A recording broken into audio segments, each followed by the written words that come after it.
खबर आपको दें कि आईएमएफ की जानिब से पाकिस्तान की मौशी पेशरफ्त की हौसला अफजा करार दिया गया है। वाज़ेह किया गया कि पाकिस्तानी मईशत को चैलेंज अब भी दरपेश हैं। पाकिस्तान को देरपा मौशी शरह नमो के लिए सियासी मुश्किलात से निमटना होगा। नए कर्ज प्रोग्राम के लिए अभी कुछ कहना कबल वक्त होगा। वज़ीर आज़म ने सरकारी तकरीबात में रेड कारपेट के इस्तेमाल पर इजहार बरहमी करते हुए तमाम सरकारी तकरीबात में प्रोटोकॉल के लिए सुर्ख कालीन पर पाबंदी आयद कर दी। साइंस लड़ाना शुरू कर देते हैं, आपकी साइंस नहीं चलेगी।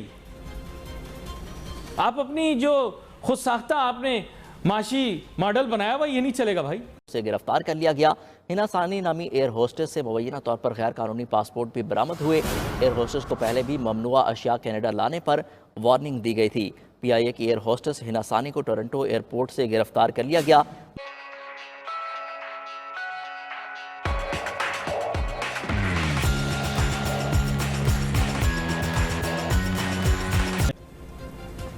आप माशियात को दोबारा से मुरतब नहीं कर सकते। आप तमाम साइंसदानों की साइंस को जो है वो नील करके अपनी 100/100 नहीं कर सकते। ऐसा नहीं हो सकता, नहीं हो सकता। आप गलत सोच रहे हैं अगर आप ऐसा सोच रहे तो। फॉरेन एक्सचेंज रजीम है, उन्होंने बड़ा क्लियर बताया भाई फ्री फ्लोट रखो। आप जो डिमांड है सप्लाई उस हिसाब से कीमत होनी चाहिए, कदर होनी चाहिए। अब आप बसीद है नहीं हम अपनी खुद नई मईशत ईजाद करेंगे, मर्जी आप। IMF उससे मुत्तफिक नहीं होगा। IMF वो चाहेगा या वो बात आपसे मनवाएगा जो उसको समझ में आएगी, जो बैनुल अक़वामी माशियात की किताबों के अंदर लिखी हुई, जो जदीद आज़ाद मईशत के उसूलों के अंदर चीज़ें मौजूद हैं, वो वही बात आपसे करेंगे।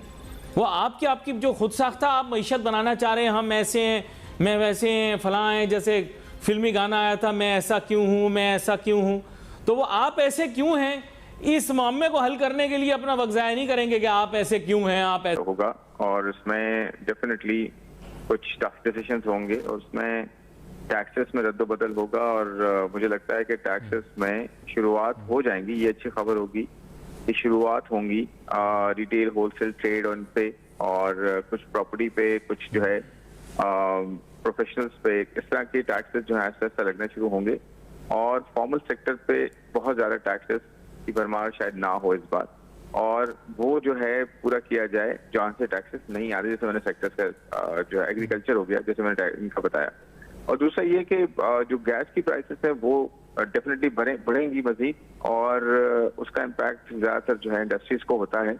और उसके अलावा जो है इलेक्ट्रिसिटी की प्राइसेस में भी थोड़ा सा इंक्रीज आ सकता है। बट अच्छी बात ये कि हमने 6-8 महीनों में पिछले काफ़ी हद तक प्राइस पे कर दी है और काफ़ी हद तक हमने चीज़ें बढ़ा दी है। देखना ये होगा कि रिफॉर्म्स पे क्या होता है, ये इंपॉर्टेंट है। एनर्जी के रिफॉर्म्स हैं, कर्जों के बारे में क्या किया जाता है, टैक्सेस के बारे में क्या किया जाता है, ताकि इन्वेस्टमेंट हो, ग्रोथ हो, इकोनॉमी अपने पोटेंशियल के पास आना शुरू हो दोबारा। अच्छा, यहाँ पर एक बड़ी catch-22 सिचुएशन क्रिएट हो गई, क्योंकि काफ़ी अरसे से जो फाइनेंस के प्रोफेशनल्स हैं उनकी ख्वाहिश ये रही है कि एक सीजनड फाइनेंस प्रोफेशनल को ही फाइनेंस मिनिस्ट्री दी जाए। और you can say that I can equate the same when a senior banker has been made the finance minister who is coming from the corporate world. और आपने इनकी बहुत सारी talks देखी होंगी, मुख्तलिफ मुकामात पर इन्होंने दी हैं कि जहाँ पर इन्होंने मईशत की रफ्तार उसको बेहतर करने के लिए रिफॉर्म्स वगैरह के ऊपर हल्की फुल्की बातचीत ज़रूर की है। तो अब उस पर अमल दरामद करने का वक्त आएगा तो औरंगज़ेब साहब के लिए बहुत सारे चैलेंजेस होंगे इस हिसाब से, क्योंकि ज़ाहिरी बात है in the corporate world he has been saying many things that can improve the economy. Will he be able to implement them? देखिए, इंटेंशन तो डेफिनेटली नजर आ रही है, और कोई भी अगर प्राइवेट सेक्टर से अपनी एक अच्छी खासी जॉब छोड़ के आता है तो डेफिनेटली एक बड़ी जो है डिसीजन होता है, बड़ा डिसीजन होता है, एक बड़ी रिस्पॉन्सिबिलिटी लेना, और relative to an easier job, not an easier job but बड़ी एक कंफर्ट वाली जॉब के बाद आप जो है एक बड़ा इस तरह का फैसला करें, और ऐसे पॉइंट पे करें जहाँ पे जब आपकी इकोनॉमी बहुत बहुत चैलेंजिंग जो है उसको मसाइल का सामना है, और साथ में पॉलिटिकल जो है ये कह लें पोलराइजेशन भी बहुत है, और कोलिशन गवर्नमेंट है, वीक गवर्नमेंट है रिलेटिवली। तो ऐसे पॉइंट पे एक डिसीजन लेना एक मेरे ख्याल में एक बड़ी बात है, और उसके बाद इम्प्लीमेंट करने की कोशिश करना। देखिए, मेरे ख्याल में कोई भी प्रोफेशनल ये नहीं कहेगा कि वो ना कर सके, वो तो चाहेगा कि उसके टेंडर में बेहतरी हो और वो इसका क्रेडिट ले।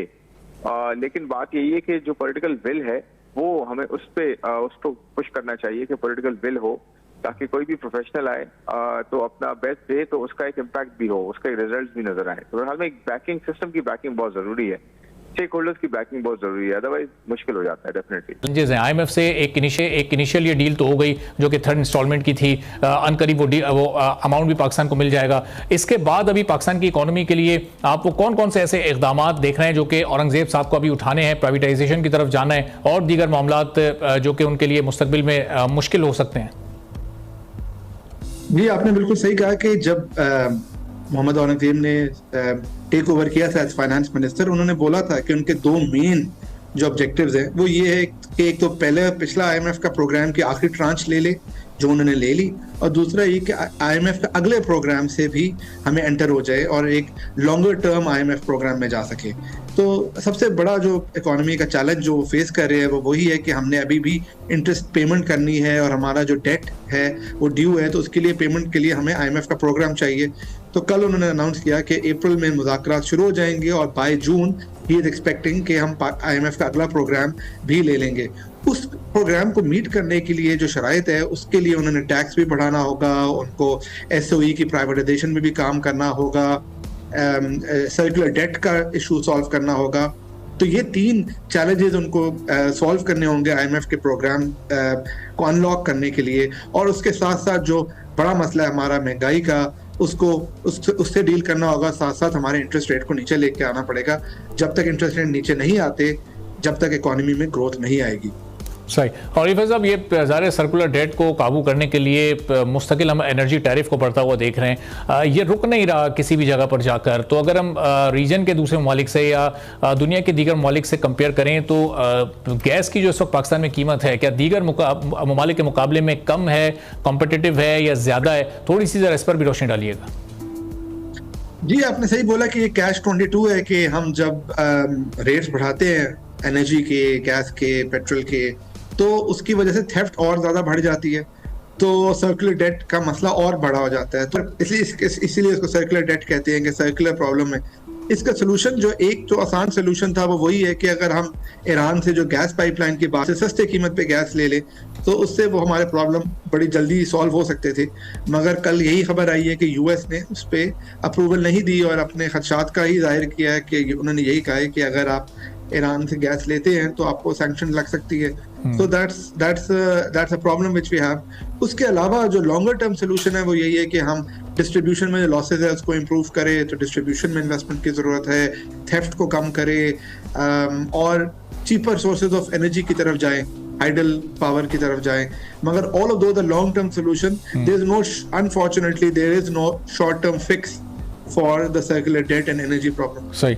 और अली फरीद साहब, इसमें नई डिस्कवरीज कितने इंपॉर्टेंट हैं? हमने पिछले 8 माह में 9 माह में काफ़ी सारी नई डिस्कवरीज होती देखी, लेकिन वो बहुत छोटी छोटी डिस्कवरीज थी। कोई ऐसी बड़ी डिस्कवरी क्या एक्सपेक्टेड है? क्या कोई रिसर्च ऐसी चल रही हो कि उससे फिर ये मसले को हल किया जा सके, किसी हद तक पाकिस्तान की गैस प्रॉब्लम सॉर्ट आउट हो सके? आपने सही पॉइंट किया, मैं मिस कर गया था अपने कमेंट में कि नई डिस्कवरी भी एक सोल्यूशन है, मगर वो भी लॉन्ग टर्म सोल्यूशन है। हमने देखा कि पिछले कुछ महीनों से मारी पेट्रोलियम की डिस्कवरीज हो रही है। छोटी डिस्कवरीज है मगर रेगुलर डिस्कवरीज है।